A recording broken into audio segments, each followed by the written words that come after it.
Welcome to Sir Fayyaz Academy. I am the Fayyazul Azam, popularly known as Fayyaz Sir, going to explain unit and measurement in physics for class 9th. आइए देखते हैं। सबसे पहले what is physics. अगर कोई पूछता है कि फिजिक्स क्या है तो आप बताएंगे physics is the study of nature and it's law. Physics जो है ना प्रकृति का अध्ययन और उसके नियमों के बारे में, प्रकृति और उसमें जो होने वाली फिनोमिना है उसके नियमों के बारे में जो भी जानकारी हमें मिलती है उसे फिजिक्स कहते हैं। सपोज हम जमीन पे चलते हैं तो हम कैसे चल पाते हैं, ये भी नियम फिजिक्स देता है। ठीक है, कोई भी आम अगर पेड़ से गिरता है तो वो नीचे की तरफ क्यों गिरता है, ऊपर क्यों नहीं जाता है, तो उसके बारे में भी लॉ यानी कि नियम फिजिक्स देते हैं। ठीक है, तो फिजिक्स में जो है ना जैसे तारे क्यों टिमटिमाते हैं और ग्रह क्यों नहीं टिमटिमाते हैं, इसका भी नियम हमें फिजिक्स देती है। यानी कि जितनी भी घटनाएं प्रकृति में होती है उसके बारे में उस फिजिक्स क्या है, एक नियम देती है कि ये घटना क्यों होता है, उसी को फिजिक्स कहते हैं। Thus we can define physics. Physics is the study of nature and its law.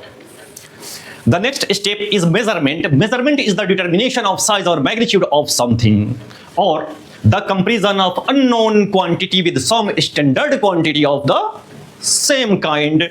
Suppose अगर आप सब्जी खरीदने जा रहे हैं तो उससे वो तो मीटर में सब्जी देगा नहीं, क्योंकि उसके लिए स्टैंडर्ड यानी कि मानक। स्टैंडर्ड का मीनिंग मैं बता देता हूं हिंदी में, इससे आपको ज़्यादा समझ में आएगी। स्टैंडर्ड यानी कि मानक, प्रमाणिक, सर्वत्र प्रचलित। जैसे बीता से किसी चीज़ को कपड़ा खरीदने जाते हैं तो आप तो बीता से नाप के दे तो आप लीजिएगा नहीं, क्योंकि वो प्रमाणिक नहीं है, सर्वमान्य नहीं है, सर्वत्र मान्य नहीं है। इसलिए आप बीता से या हाथ से वो माप करके दे तो नहीं, वो मीटर से अगर माप के देता है तो वो क्या है कि आप उससे लेंगे। लेकिन वही अगर हाथ से माप करके एक छोटे से स्टिक से माप करके दे तो वो नहीं लेंगे। क्यों नहीं लेंगे? क्योंकि स्टिक का जो लेंथ होता है 1 स्टिक 2 स्टिक या एक हाथ 2 हाथ, ये क्या है, ये स्टैंडर्ड नहीं है, यानी कि सर्वत्र मान्य नहीं है, यानी कि ये मानक नहीं है, इसलिए आप नहीं लेंगे। ठीक है, तो इससे पहले हम आप लोगों को one thing would like to explain physical quantity. What is physical quantity? If someone asked what is physical quantity, the quantity which can be measured, जिस क्वांटिटी को हम मेजर कर पाए उसको फिजिकल क्वांटिटी। जैसे इस बोर्ड को हम मेजर कर पाएंगे, इसमें लेंथ में मेजर कर पाएंगे। जैसे ये इसका लेंथ कितना है, इसका ब्रीथ कितना है, इसको हम मीटर में, सेंटीमीटर में या फिट में इसमें मेजर कर पाएंगे। तो वो क्या हो गया, वो अभी हम जो बता रहे थे आप लोगों को, वो फिजिकल क्वांटिटी हो गया, मीटर हो गया, सेंटीमीटर हो गया, ये सब physical quantity. The quantity which can be measured is known as physical quantity, और which the quantity which can not be measured is not known as physical quantity. Suppose हम 2 आदमी मोटरसाइकिल से जा रहे हैं, अचानक से एक्सीडेंट हो गया, तो उस पोजीशन में दोनों को चोट लगी और किसको कितना दर्द हो रहा है, पेन हो रहा है, उस पेन को, उस दर्द को तो हम मेजर नहीं कर सकते हैं। तो वो जो दर्द हुआ वो क्या हुआ, फिजिकल क्वांटिटी नहीं हुए। तो आप समझ गए होंगे कि फिजिकल क्वांटिटी, जैसे किसी को दुख होता है, कोई अगर डेथ कर जाता है या कोई सडनली बहुत अच्छे परिवार के मेंबर हमें छोड़ के चले जाते हैं, तो उस पोजीशन में जितने भी मेंबर्स हैं सबको दुख होता है, लेकिन किसको कितना दुख हुआ है कि नहीं, उस सैडनेस को हम मेजर नहीं कर पाएंगे।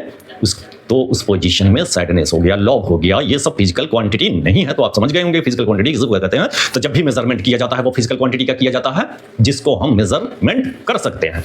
तो अभी मैंने बताया the comparison of unknown quantity with some standard quantity of the same kind. अगर हम सब्जी लेने जाते हैं तो वो स्टैंडर्ड क्वांटिटी एक रखता है केजी, नहीं उस पर 1 किलो लिखा रहता है, किसी पे 2 केजी लिखा रहता है, किसी पे 5 केजी, उसी से कंपेयर करके एक तरफ तराजू में 1 केजी 2 केजी 5 केजी चढ़ाता है और दूसरी तरफ आपके सब्जी को एक तरफ चढ़ाता है, उससे मेजर करके देता है। ठीक है, तो वो जो है मान्य जो है वो मान्य है, लेकिन वही अगर ईंट के टुकड़ा से आपको मेजर करके दे तो आप नहीं लेंगे, क्योंकि आपको विश्वास नहीं है, क्योंकि वो मान्य नहीं है, प्रमाणिक नहीं है, सर्वत्र मान्य नहीं है। ठीक है, तो हमें उम्मीद है कि आप जो है ना मेजरमेंट समझ गए होंगे।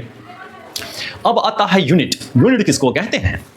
तो हम जो है ना एक बात और बता दें कि मेजरमेंट हम हाथ से भी कर सकते हैं, बीता से भी कर सकते हैं, नहीं तो लेकिन जो है ना वो स्टैंडर्ड क्वांटिटी नहीं है। Standard quantity, non standard quantity नहीं है इसलिए। लेकिन यूनिट देखिए, etch accepted standard of measurement is called unit. Accepted, suppose जो है ना हम कपड़ा खरीदने जाए, अगर वो स्टिक के टुकड़े स्टिक से मेजर करके या हाथ से मेजर करके अगर हमें देता है तो हम नहीं खरीदेंगे, उसको कहेंगे नहीं मीटर स्केल से हमको मीटर में मेजर करके दो। तो उस पोजीशन में इच स्टैंडर्ड ऑफ, तो वो क्या है, एक्सेप्टेड है। मीटर हुआ, सेंटीमीटर हुआ, ये सब क्या हुआ, मीटर हुआ, सेंटीमीटर हुआ, किलोमीटर हुआ, ये सब क्या है कि ये एक्सेप्टेड स्टैंडर्ड है। एक्सेप्टेड यानी कि स्टैंडर्ड है, तो इसमें हम मेजर कर, तो उसको यूनिट कहते हैं जो भी एक्सेप्टेड मेजरमेंट है। लेकिन हाँ, बीता हुआ, हाथ हुआ, ये सब जैसे एक हाथ, दो हाथ, तीन हाथ, तो ये जो है ना यूनिट नहीं हुआ। अगर कोई कहे 5 हाथ, तो 5 हाथ यूनिट नहीं हुआ, क्योंकि ये जो है ना ये मान्य नहीं है, स्टैंडर्ड नहीं है। तो चलिए बताते हैं कि each accepted standard of unit. For example millimetre, जिसको शॉर्ट में लिखते हैं, जिसका सिंबल एमएम होता है, centimetre CM, metre M, kilometre K M, mile foot ETC are the units of length. ये लेंथ के यूनिट हुए। सपोज लेंथ के यूनिट हुए, क्योंकि जब भी कोई चीज लेंथ वाला कोई चीज होगा, उसी को सपोज हम जाएंगे सब्जी खरीदने, उसको कहेंगे 2 मीटर हमको सब्जी दो, तो सब्जी वाला कंफ्यूज हो जाएगा, क्योंकि मीटर जो है ना हमेशा लेंथ का ही यूनिट होता है नहीं। और सेकंड नंबर में चलते हैं, मिलीग्राम, जिस mg, gram, G, kilogram, KG, pound, etc are the units of mass. And third number में चलते हैं, सेकंड एस सिंबल इसका होता है S, minute, MIN, hour, H, day, week, month, year, etc are the units of time. अगर ये unit नहीं होते तो हमारा एज अभी कितना हुआ पता नहीं ना, इसलिए मेजरमेंट की वजह से ही और यूनिट की वजह से ही हम बता देते हैं कि हम कितने साल के हैं। The next step B, measurement of physical quantity. Measurement of physical quantity is done with the help of 2 parameters. 2 parameters, 2 पैमानों पर फिजिकल क्वांटिटी का मेजरमेंट होता है। पहला पैमाना जो है द नंबर, जिसको मैग्नीट्यूड कहते हैं, the number which tells the unit. Firstly we must have the unit in which the physical quantity is expressed. एक यूनिट जिसमें फिजिकल क्वांटिटी को एक्सप्रेस किया गया हो। सपोज अगर लेंथ का है तो मीटर में एक्सप्रेस किया गया है, या सेंटीमीटर में एक्सप्रेस किया गया है, या माइल में एक्सप्रेस किया गया है, वो हमको पता होनी चाहिए। The next be the number n which tells how much the given quantity is contained in the physical quantity। यानी कि वह नंबर, एक नंबर जो हमें यह बताता है कि उस यूनिट में, उस फिजिकल क्वांटिटी में उस यूनिट को कितनी बार शामिल किया गया है। Thus the physical quantity P is given by P equal to NU, that is 8 meter 5 kg or 7 second. It is here we see 8 is the number, m meter is the unit, thus 8 meter. Here I have written 8 meter and 3 meter, both are the units of length, meter, but which is greater? How we understand which one is greater, first one or second one? So you can easily tell me first one is greater as its magnitude, यानी कि physical quantity जो है metre, इसको इसमें 8 times count किया गया है, इसमें 3 टाइम्स काउंट किया, यानी कि मीटर से 8 बार मेजर किया गया है और इसमें 3 बार मेजर किया गया है। तो I think you have understood whatever I've explained at this moment. The next step be system of measurement. System of measurement, as you know, there are 3 common system of measurement would like to explain now.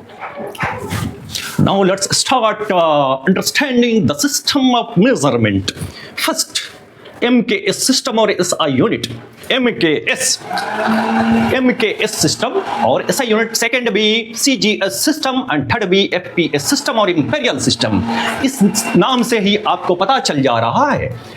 MKS, the system of measurement in which length is measured in meter, mass is measured in kilogram and time is measured in second.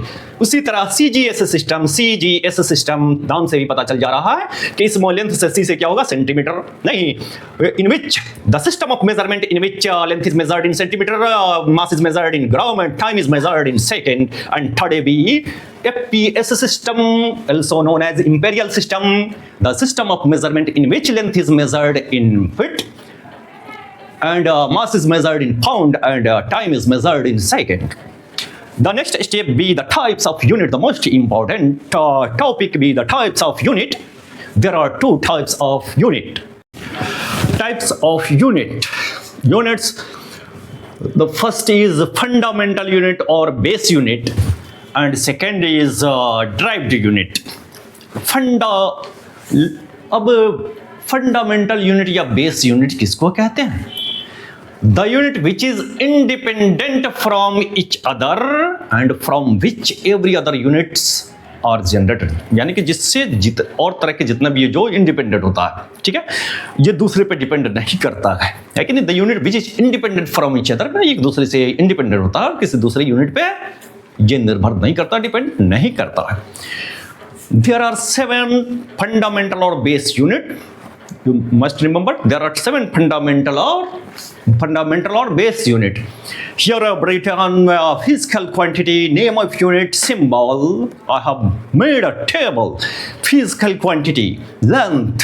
Physical quantity is length. Here length is a physical quantity. Length is a physical quantity. Name of unit be meter and its symbol be small m. The second be mass. Its name of unit be kilogram and its symbol be kg, capital में K और small में G. The next be time. Its name of unit be second and its symbol be S. The fourth be electric current. Its name of unit is ampere, and its symbol be capital A. The fifth be temperature. Its name of unit is Kelvin, and its symbol is K. The sixth be amount of substance, and its name of unit be mole, and its symbol be MOL. And the seventh be luminous intensity, and its name of unit is candela, and its symbol be CD.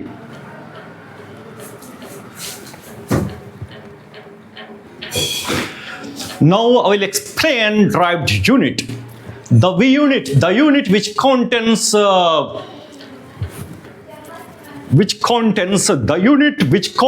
more than one fundamental or base unit. The unit which contains more than one fundamental or base unit, or we can also define the unit which is formed from base unit or fundamental unit is known as derived unit.